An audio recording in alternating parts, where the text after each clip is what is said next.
Hello friends, welcome in C tutorial programming language. Friends, in this video we are going to discuss about the operation on the pointer. Friends, इस video के अंदर हम pointer के ऊपर operation करके हम perform करके check करेंगे। ठीक है फ्रेंड्स, जैसा कि आप यहाँ पे देख सकते हो हमने एक छोटा सा प्रोग्राम पहले ले लिया है पॉइंटर का। इसको हम समझने की कोशिश करेंगे अच्छे से। इसके अंदर हमने काफ़ी ऑपरेशन किए हुए हैं। फ्रेंड्स, सबसे पहले हमने इसके अंदर क्या किया, सबसे पहले हेडर फाइल को डिक्लेयर कर दिया है और फिर उसके बाद हमने क्या किया, यहाँ से मेन फंक्शन स्टार्ट कर दिया है। ठीक है फ्रेंड्स, फिर आप यहाँ पे देख सकते हो यहाँ पे हमने सबसे पहले क्या किया है, एक्स नाम का वेरिएबल हमने यहाँ पे डिक्लेयर किया है और उसके अंदर हमने 5 असाइन कर दिया है। और सेकंड में हमने क्या किया है, वाई नाम का वेरिएबल डिक्लेयर किया है और उसके अंदर 6 असाइन कर दिया है। ठीक है फ्रेंड्स, वो भी सारा इंटीजर टाइप का है। फ्रेंड्स, आप यहाँ पे देख सकते हो कि इसके अंदर हमने क्या किया है, 2 पॉइंटर को डिक्लेयर किया है, एक पॉइंटर 1 को, एक पॉइंटर 2 को।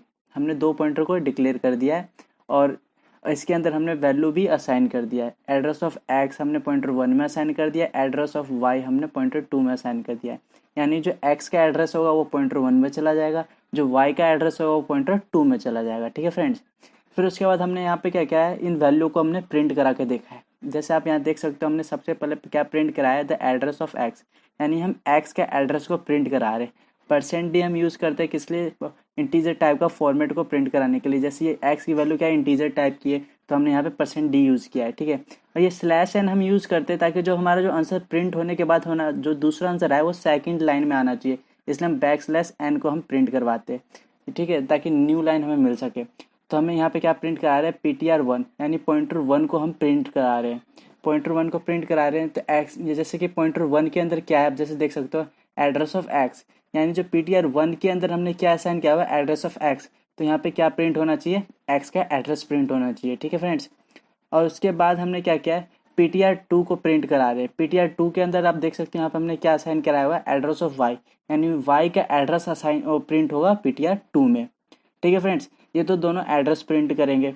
अब इसके बाद आता है कि ptr1 को हमने फिर से प्रिंट कराया, लेकिन यहाँ पे हमने क्या किया, एस्ट्रिक ऑपरेटर का यूज़ किया। एस्ट्रिक ऑपरेटर यहाँ जैसे कि अपने यहाँ पे देख सकते हो, तो एस्ट्रिक ऑपरेटर क्या काम करता है, जो भी उसके अंदर एड्रेस असाइन हुआ है उसके अंदर की वैल्यू को क्या करता है, गेट करता है। जैसे कि ptr1 के अंदर किसका एड्रेस है, एड्रेस ऑफ एक्स का एड्रेस है, तो एक्स का एड्रेस है, तो ये जो एस्ट्रिक ऑपरेटर क्या करेगा, जो इसके अंदर जो वैल्यू स्टोर होगी उसको क्या करेगा, गेट करेगा। इसके अंदर कौन सी वैल्यू स्टोर है, 5, तो ये क्या करेगा, एस्ट्रिक ऑपरेटर यहाँ पे ptr1 के अंदर क्या प्रिंट करवा देगा, यहाँ पे 5 प्रिंट करा देगा। ठीक है फ्रेंड्स, जो एक्स की वैल्यू है।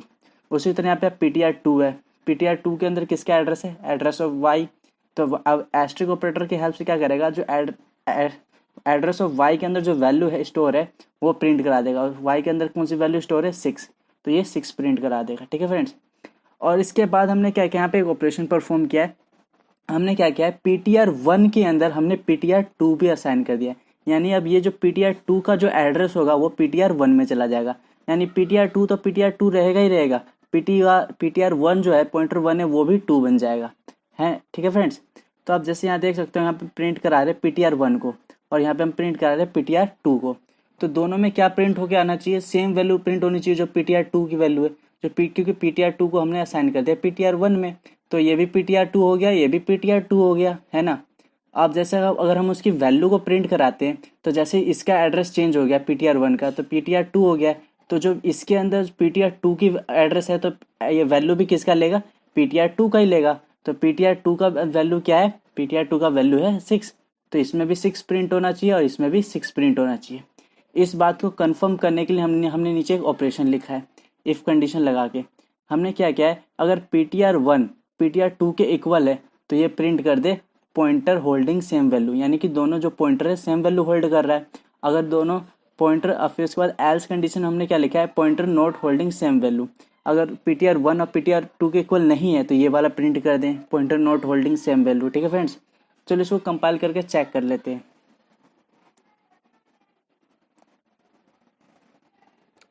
इसको हमने कंपाइल कर दिया, अब चेक करके आंसर को मैच कर लेते हैं।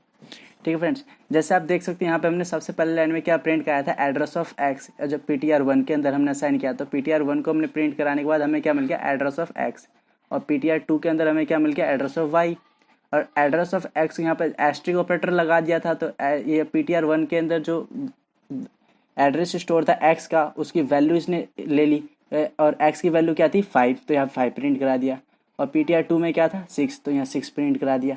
फिर हमने यहाँ पे क्या किया था, ऑपरेशन किया था, PTR 1 के अंदर PTR 2 असाइन किया था, तो क्या हो गया कि दोनों के अंदर PTR 2 हो गया, तो दोनों के जो एड्रेस था वो कितना था लास्ट में 6487608। तो जैसे आप यहाँ देख सकते हैं एड्रेस ऑफ वाई, तो यहाँ पे भी PTR 2 दोनों का एड्रेस क्या हो गया सेम। जब दोनों का एड्रेस सेम है तो दोनों की वैल्यू भी सेम होगी। और उसके बाद हमने जो इफ़ कंडीशन लगाया था उसके अंदर का भी वैल्यू यहाँ पे शो हो रहा है, जैसे पॉइंटर होल्डिंग सेम वैल्यू। ठीक है फ्रेंड्स, इस वीडियो में इतना ही। Thank you for watching.